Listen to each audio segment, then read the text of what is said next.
From the Detroit Free Press, I'm Kayla Cockrell with today's Free Press Voice Briefing. It's Monday, April 29th, 2024.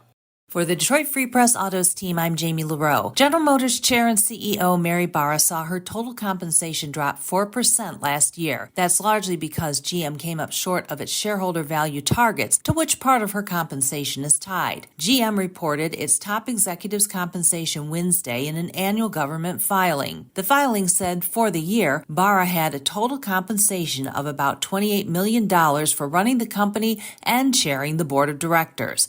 That compared with nearly $29 million in 2022. It means Barra is no longer the top-paid CEO among the Detroit automakers. That title goes to Stellantis CEO Carlos Tavares. He had a total compensation last year of $39.5 million. The ratio of Barra's total compensation to the median of all employees' total compensation is 303-1, the filing said. The median annual total compensation of all GM employees last year, not including Barra, was almost $92,000, up from about $80,000 in 2022. Ford reported that its CEO, Jim Farley, had a total compensation last year of $26.5 million. I'm Kylie Martin for the Detroit Free Press.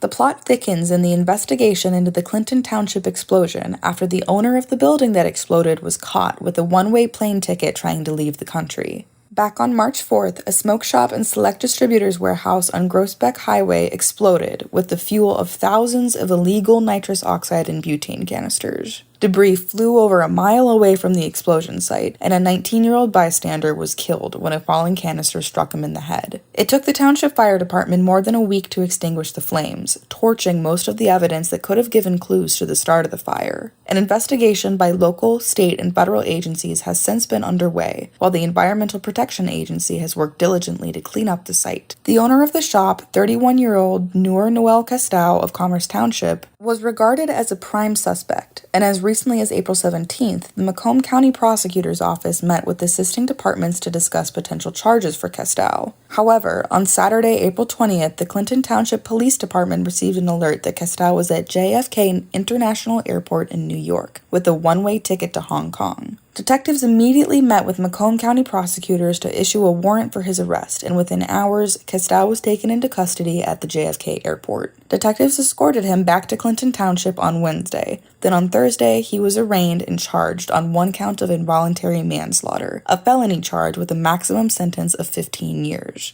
Castow's bond was set for $500,000 with other conditions upon his release, that he must wear a GPS tether, surrender his passport and any weapons, and not leave the state. Macomb County Prosecutor Peter Lasudo assures that involuntary manslaughter is the highest charge that could be presented based on current evidence, but that the ongoing investigation may yield future charges.